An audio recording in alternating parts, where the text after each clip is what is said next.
इसको इस संग्राम ने आगे कैसे बढ़ाया, क्योंकि ये जो संग्राम था, ये जो लड़ाई थी हमारी आज़ादी के लिए, एक बेहद लोकतांत्रिक लड़ाई थी। इसमें देश के किसान, देश के जवान, देश के मजदूर, देश के अधिवक्ता, देश के बुद्धिजीवी, चाहे किसी भी जाति के हों, चाहे किसी भी धर्म के हों, चाहे किसी भी भाषा को बोलते हों, सब इस स्वतंत्रता संग्राम में शामिल हुए। सब ने हमारे देश की आज़ादी की लड़ाई लड़ी।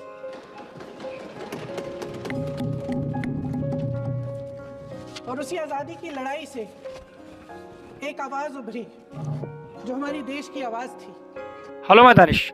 वीडियो की शुरुआत में आपने प्रियंका गांधी जी की एक छोटी सी क्लिप देखी। मैं चाहता हूं ये 31-32 मिनट का ये वीडियो कंप्लीट ज़रूर देखिएगा, क्योंकि देश के पार्लियामेंट में प्रियंका गांधी जी का पहला भाषण, जिस भाषण की बदौलत से पार्लियामेंट में कोहराम मच गया।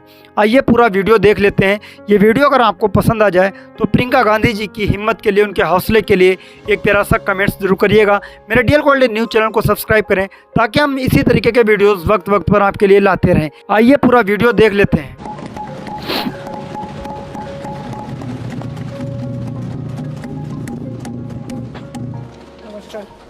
माननीय अध्यक्ष महोदय जी, माननीय अध्यक्ष महोदय जी, आज आपने मुझे इस सभा में बोलने का मौका दिया, इसके जी लिए मैं आपकी बहुत बहुत आभारी हूँ।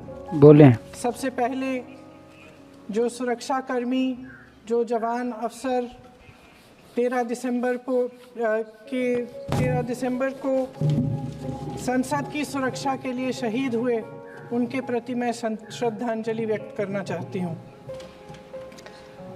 महोदय, हजारों साल पुरानी हमारी देश की, धर्म की एक पुरानी परंपरा रही है। ये परंपरा संवाद, चर्चा की रही है। एक गौरवशाली परंपरा है जो दर्शन ग्रंथों में, वेदों में, उपनिषदों में दिखती है।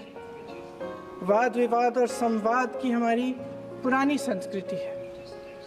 अलग अलग धर्मों में भी, इस्लाम में, सूफियों में, बौद्ध धर्म में, जैन धर्म में, सिख धर्म में भी ये वाद संवाद, ये चर्चा बहस, इसकी संस्कृति रही है।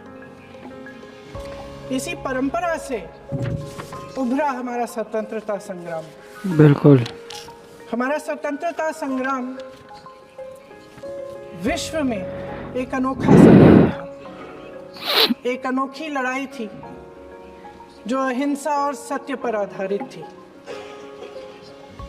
ये वाद संवाद की जो परंपरा है, इसको इस संग्राम ने आगे कैसे बढ़ाया, क्योंकि ये जो संग्राम था, ये जो लड़ाई थी हमारी आज़ादी के लिए, जी एक बेहद लोकतांत्रिक लड़ाई थी। सही बात। इसमें देश के किसान, देश के जवान, देश के मजदूर, देश के अधिवक्ता, देश के बुद्धिजीवी, चाहे किसी भी जाति के हों, चाहे किसी भी धर्म के हों, सही बात, चाहे किसी भी भाषा को बोलते हों, सब इस स्वतंत्रता संग्राम में शामिल हुए। सब ने हमारे देश की आज़ादी की लड़ाई लड़ी।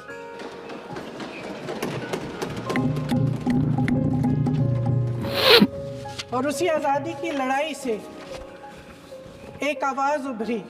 कौन सी? जो हमारी देश की आवाज़ थी, वो आवाज़ ही आज हमारा संविधान है।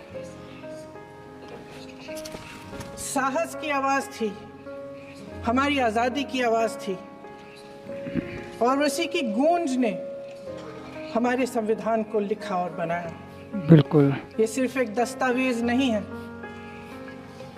बाबा साहेब अम्बेडकर, मौलाना आज़ाद जी, राजगोपालाचारी जी और जवाहरलाल नेहरू जी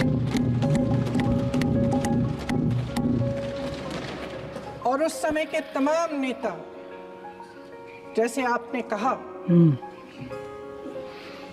इस संविधान को बनाने की जो कार्य में सालों के लिए जुटे रहे। बिल्कुल।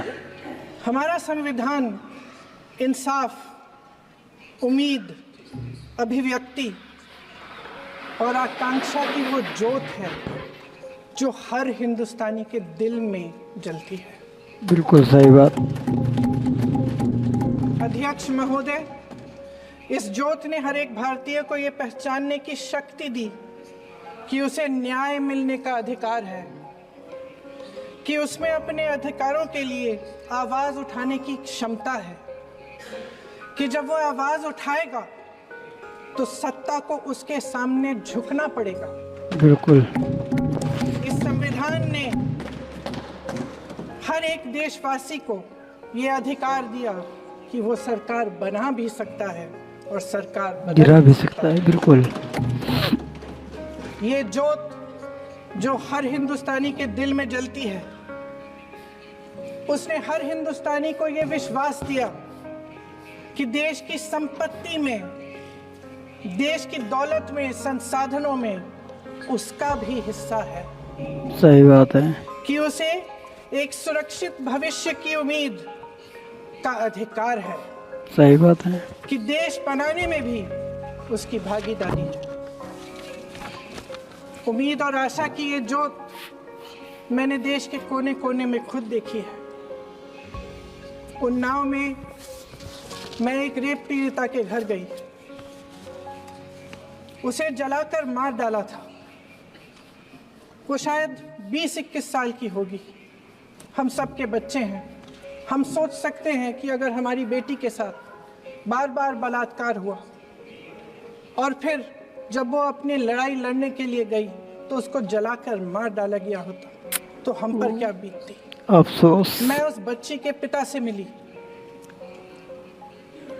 उसके खेत जलाए गए थे, उसके भाइयों को पीटा गया था, अफसोस। उसके पिता को बाहर से, घर के बाहर घसीट कर मारा गया था। या अल्लाह रहम कर। उस पिता ने मुझे बताया कि बेटी, मुझे न्याय चाहिए। मेरी बेटी अपने एफआईआर को दर्ज करने के लिए जब जिले में गई तो उसको मना किया गया। अगले जिले में जाना पड़ा उसे। वो रोज सुबह 6 बजे उठकर तैयार होकर अकेली अपने मुकदमे को लड़ने के लिए अगले जिले में ट्रेन से जाती थी। अफसोस। उसके पिता ने मुझे कहा कि मैंने उससे कहा बेटी अकेले मत जाओ, छोड़ दो ये लड़ाई। लेकिन उसकी बेटी ने उसको जवाब दिया कि नहीं पिताजी, मैं अकेली जाऊंगी, मैं लड़ूंगी, ये मेरी लड़ाई है, मैं इसको लड़ूंगी। सही बात है। बिल्कुल। ये लड़ने की क्षमता, ये हिम्मत उस लड़की को और करोड़ों भारत की नारियों को हमारे संविधान ने दी। सही बात है। आगरा में मैं अरुण वाल्मीकि के घर गई। अरुण वाल्मीकि पुलिस स्टेशन में काम करता था, सफाई का काम करता था। आप सोच सकते हैं हमारी तरह उसका भी परिवार था। नई नई शादी हुई थी, 2-3 महीनों का बच्चा था। पुलिस स्टेशन में चोरी हो गई। चोरी का इल्जाम उस पर लगाया गया। उसके पूरे परिवार को उठाकर पुलिस स्टेशन में ले गए। आप हंस रहे हैं, लेकिन ये गंभीर बात है। गंभीर बात। शर्म करो, शर्म। अरुण वाल्मीकि को पीट पीट के मार डाला। उसकी बीवी को पीटा, उसके पिता के नाखून निकाले। अरे अल्लाह रहम करो। पीटा गया। जब मैं उस जवान महिला से मिलने गई जो अभी अभी विधवा हुई थी, तो उसने मुझे कहा कि दीदी, हमें सिर्फ एक चीज चाहिए, हमें न्याय चाहिए, इंसाफ चाहिए, न्याय चाहिए। न्याय के लिए लड़ते रहेंगे चाहे कुछ भी हो जाए। ये हिम्मत उस महिला को हमारे संविधान ने दी।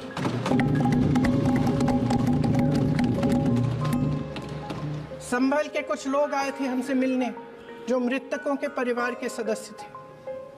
उसमें 2 बच्चे थे, अदनान और उजैर।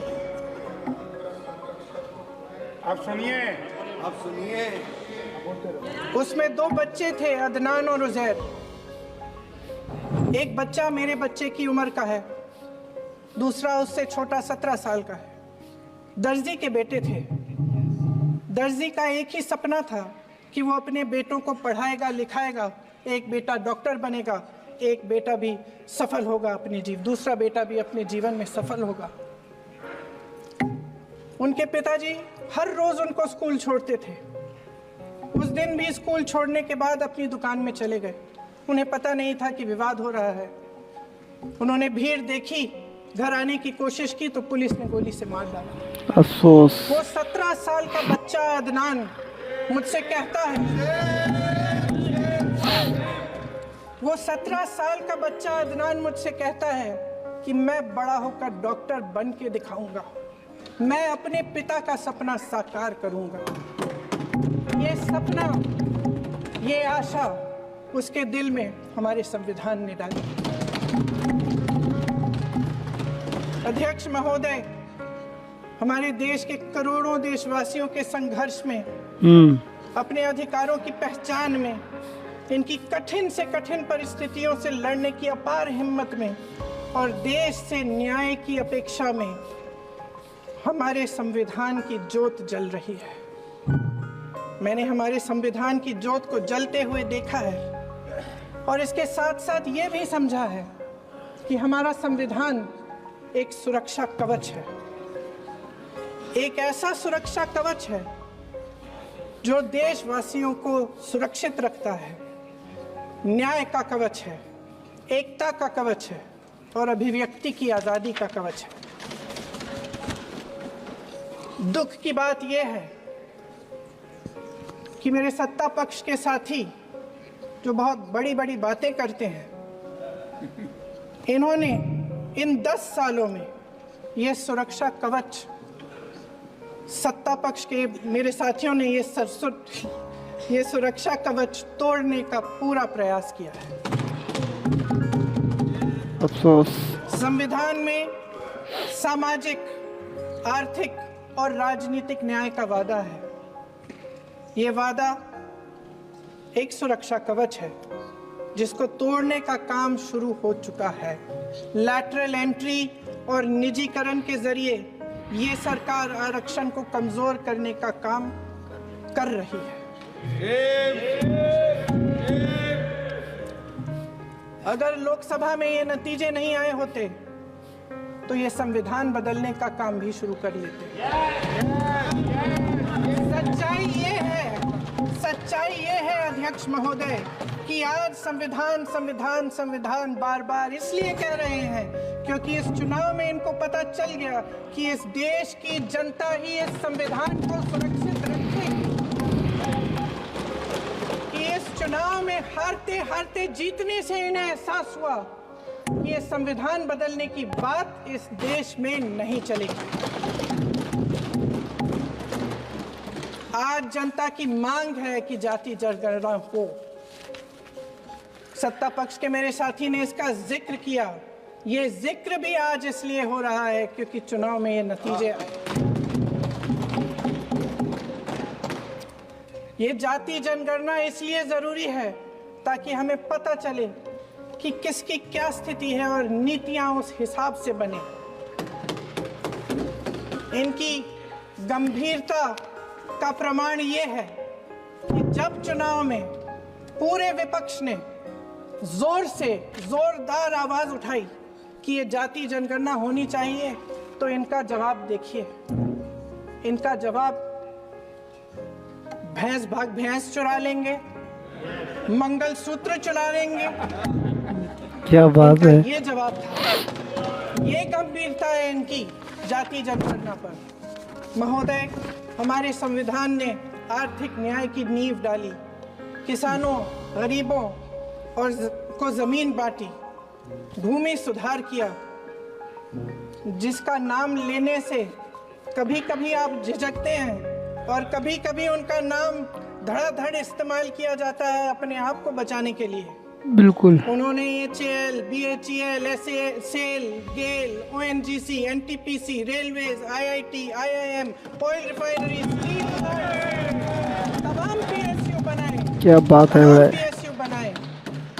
अध्यक्ष महोदय, उनका नाम पुस्तकों से मिटाया जा सकता है, उनका नाम भाषणों से मिटाया जा सकता है, लेकिन जो उनकी भूमिका रही इस देश की आज़ादी के लिए और इस देश के निर्माण के लिए, वो इस देश में से कभी मिटाया नहीं जा सकता। कतई नहीं। बिल्कुल। 75 सालों में जनता का भरोसा रहा कि नीतियाँ बनेंगी तो जनता की भलाई के लिए बनेंगी। सही बात। जल जंगल जमीन का अधिकार मिला आदिवासी भाई बहनों को इंदिरा जी ने बैंकों का राष्ट्रीयकरण करवाया, खदानों का राष्ट्रीयकरण कराया। कांग्रेस और यूपीए की सरकारों में शिक्षा का, भोजन का अधिकार मिला। 75 सालों में जनता का भरोसा मिला। वाह। पहले संसद चलती थी तो जनता की उम्मीद होती थी कि सरकार महंगाई और बेरोजगारी पर चर्चा करेगी, कोई उपाय निकालेगी, कोई रास्ता निकालेगी। लोग मानते थे कि अगर कोई नई आर्थिक नीति बनेगी तो देश की अर्थव्यवस्था को मजबूत बनाने के लिए बनेगी, तो भारतीय बाजार को मजबूत बनाने के लिए बनेगी, उनके भविष्य को मजबूत बनाने के लिए बनेगी। किसान और आदिवासी भाई बहन भरोसा करते थे कि यदि जमीन के कानून में संशोधन होगा तो उन्हीं की भलाई के लिए होगा। आप नारी शक्ति की बात करते हैं। आज चुनाव की वजह से शायद इतनी बातचीत हो रही है नारी शक्ति के बारे में, क्योंकि हमारे संविधान ने महिलाओं को यह अधिकार दिया, उनकी शक्ति को परिवर्तित किया वोट में। और आज आपको पहचानना पड़ रहा है कि महिलाओं के बिना, कि नारी शक्ति के बिना ये सरकारें नहीं बन सकती हैं। इसीलिए आज आप नारी शक्ति की बातें दोहरा रहे हैं। जो आप नारी शक्ति का अधिनियम लाए हैं उसको लागू क्यों नहीं करते? क्या बात है भाई। 10 साल बाद लागू क्यों होगा? क्या आज की नारी 10 साल इंतजार करेगी उसके लागू करने के लिए? सही बात है भाई।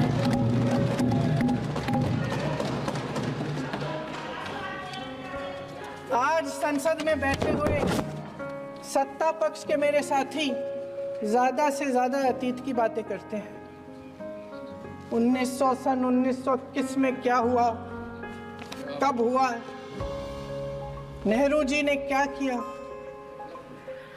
अरे वर्तमान की बात करिए, देश को बताइए।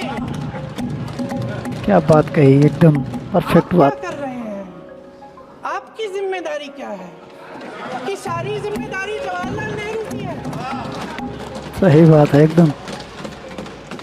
अध्यक्ष महोदय जी, ये सरकार आर्थिक न्याय का सुरक्षा कवच तोड़ रही है। आज संसद में बैठी ये सरकार बेरोजगारी और महंगाई से जूझ रही हमारी जनता को क्या राहत दे रही है। कृषि के कानून भी बड़े बड़े उद्योगपतियों के लिए बन रहे हैं। सही एमएसपी को छोड़िए, डीएपी तक नहीं मिल रहा है। क्या बात है। वायनाड से लेकर ललितपुर तक इस देश का किसान रो रहा है। आपदा आती है तो उसको कोई राहत नहीं मिलती। भगवान भरोसे है आज इस देश का किसान, उसको छोड़ दिया गया। आज हिमाचल में देखिए, जितने भी कानून बने हैं वो सब बड़े बड़े उद्योगपतियों के लिए बन रहे हैं। हिमाचल में जो सेब उगता था उसके जो छोटे छोटे किसान हैं वह रो रहे हैं। अफसोस। क्योंकि एक व्यक्ति के लिए सब कुछ बदला जा रहा है। सुनने की हिम्मत रखो।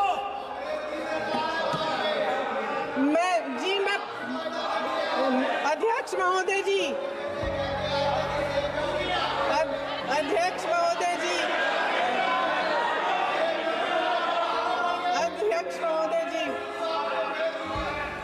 महोदय जी, अडानी जी को सारे कोल्ड स्टोरेज प्रदेश की सरकार ने नहीं दिए। अडानी जी को सारे कोल्ड स्टोरेज आपकी सरकार ने दिए। देश देख रहा है कि एक व्यक्ति को बचाने के लिए 142 करोड़ देश की जनता को नकारा जा रहा है। क्या बात है भाई, बहुत बढ़िया।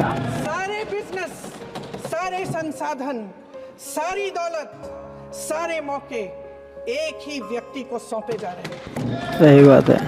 सारे बंदरगाह, एयरपोर्ट्स, सड़कें, रेलवे का काम, कारखाने, खदाने, सरकारी कंपनियां सिर्फ एक व्यक्ति को दी जाए। एक ही व्यक्ति को सब कुछ दिया जा रहा है। वाह भाई वाह। जनता के मन में हमेशा ये विश्वास होता था कि अगर कुछ नहीं है तो संविधान हमारी सुरक्षा करेगा। सही बात। मगर आज आम लोगों के बीच ये धारणा बनती चली जा रही है कि सरकार सिर्फ अडानी जी के मुनाफे के लिए चल रही है। देश में बहुत तेजी से गैर बराबरी बढ़ रही है। जो गरीब है वो और गरीब हो रहा है, क्या बात जो है, अमीर है और अमीर हो गया। रहा है। इस सरकार ने आर्थिक न्याय की भी सुरक्षा कवच तोड़ दिया है। राजनीतिक न्याय की जब बात होती है, मेरे सत्ता पक्ष के साथी आज खड़े हुए और तमाम गिनती करने लग गए कि ऐसा हुआ वैसा हुआ, 1975 में जो हुआ। तो सीख लीजिए ना, आप भी सीख लीजिए। आप भी अपनी गलतियों के लिए माफी मांग लीजिए। आप भी बैलेट पे चुनाव कर लीजिए। आप भी बैलेट पे चुनाव कर लीजिए। दूध का दूध, पानी का पानी हो जाएगा। क्या बात है। आप राजनीतिक न्याय की बात करते हैं, सरकारों को पैसों के बल पर गिरा देते हैं।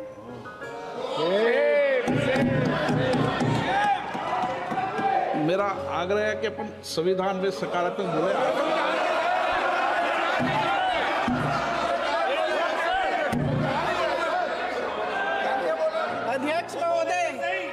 अध्यक्ष महोदय, सत्ता पक्ष के हमारे साथी ने एक उदाहरण दिया उत्तर प्रदेश की सरकार का, तो मैं भी एक उदाहरण दे देती हूँ महाराष्ट्र की सरकार का। मैं भी एक उदाहरण दे देती हूँ हिमाचल की सरकार को तोड़ने की कोशिश किसने की? पैसों के बल पे की गोवा की सरकार। तमाम उदाहरण राजस्थान की। क्या ये सरकारें जनता ने नहीं चुनी थी? क्या संविधान इन पर लागू नहीं था? पूरी देश की जनता जानती है कि इनका हंसती है, जानती है कि इनके यहाँ तो वॉशिंग मशीन है। क्या बात है भाई, बहुत बढ़िया। यहाँ से वहाँ जाता है, वो साफ हो जाता है, धुल जाता है। वो धुल जाता है। इस तरफ दाग, उस तरफ बेदाग। स्वच्छता। और मेरे कई ऐसे साथी हैं जो इस तरफ होते थे उस तरफ चले गए, मुझे दिख भी रहे हैं, वॉशिंग मशीन में शायद धुल गए हैं। अध्यक्ष महोदय, जहां भाईचारा और अपनापन होता था, जहां हमारे संविधान ने एकता का सुरक्षा कवच दिया था, वहां शक और घृणा के बीज बोए जा रहे हैं। एकता का सुरक्षा कवच तोड़ा जा रहा है। प्रधानमंत्री जी यहाँ सदन में संविधान की किताब को यूं माथे से लगाते हैं, लेकिन संभल में, हाथरस में, मणिपुर में जब न्याय की गुहार आती है, उठती है, तो उनके माथे पे शिकन तक नहीं आती। सही बात है। शायद समझ नहीं पाए हैं कि भारत का संविधान संघ का विधान नहीं है। क्या बात कह दी भाई, बहुत अच्छी बात। भारत के संविधान ने हमें एकता दी, हमें आपसी प्रेम दिया। उस मोहब्बत की दुकान जिस पर आपको हंसी आती है, उसके साथ करोड़ों देशवासी चले। क्या बात है भाई, बहुत अच्छी बात। करोड़ों देशवासियों के दिल में एक दूसरे के लिए प्रेम है, घृणा नहीं है।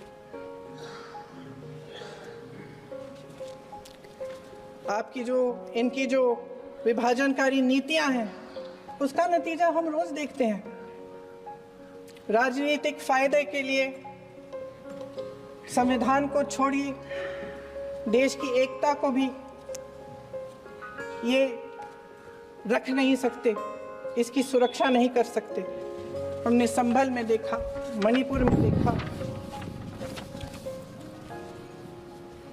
दरअसल इनका कहना है कि अलग अलग इस देश के अलग अलग हिस्से हैं, लेकिन हमारा संविधान कहता है कि ये देश एक है और ये देश एक रहेगा। जहां खुला विवाद होता था, अभिव्यक्ति का सुरक्षा कवच होता था, इन्होंने भय का माहौल पैदा किया। सत्ता पक्ष के मेरे साथी अक्सर 75 सालों की बात करते हैं, लेकिन इन 75 सालों में ये उम्मीद, आशा, ये अभिव्यक्ति की ज्योति कभी थमी नहीं, कभी बुझी नहीं।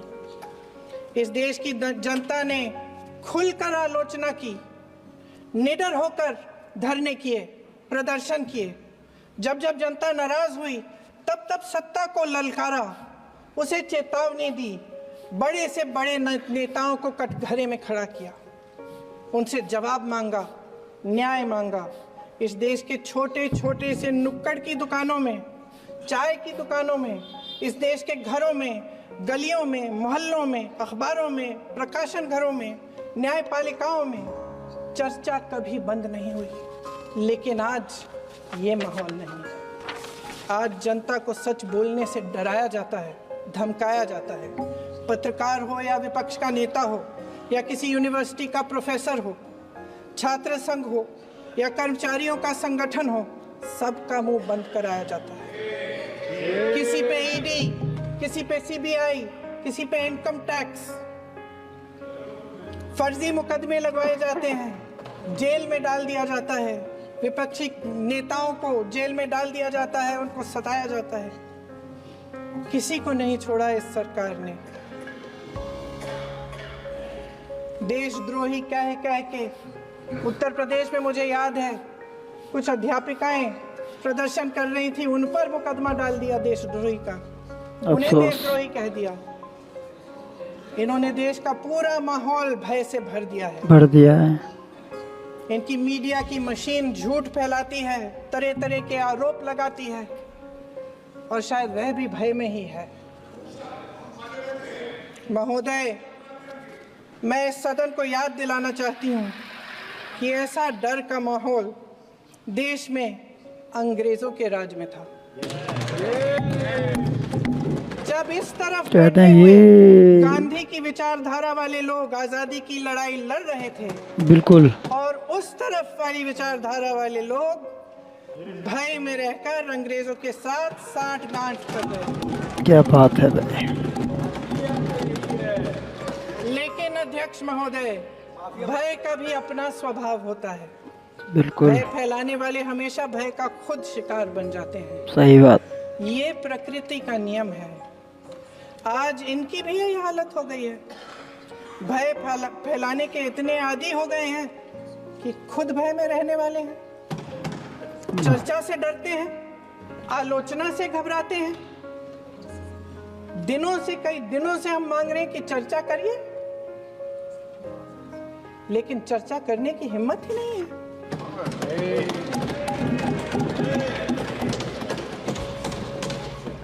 एक कहानी होती थी अध्यक्ष महोदय, आप सुने कहानी? बचपन में आपने भी सुनी होगी।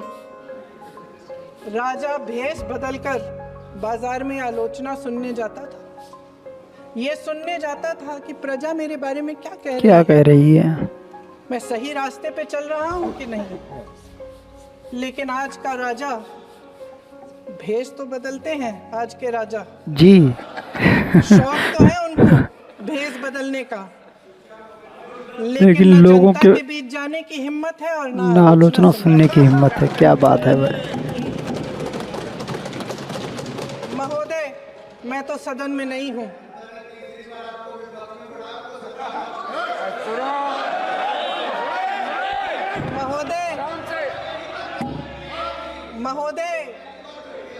महोदय, जनता में बहुत विवेक है, ये सही है।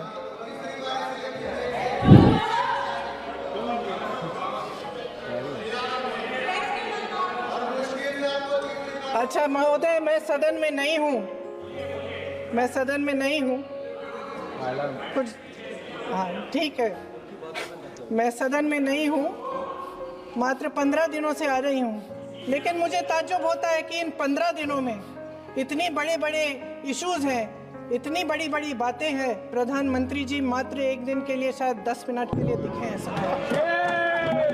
क्या बात है भाई।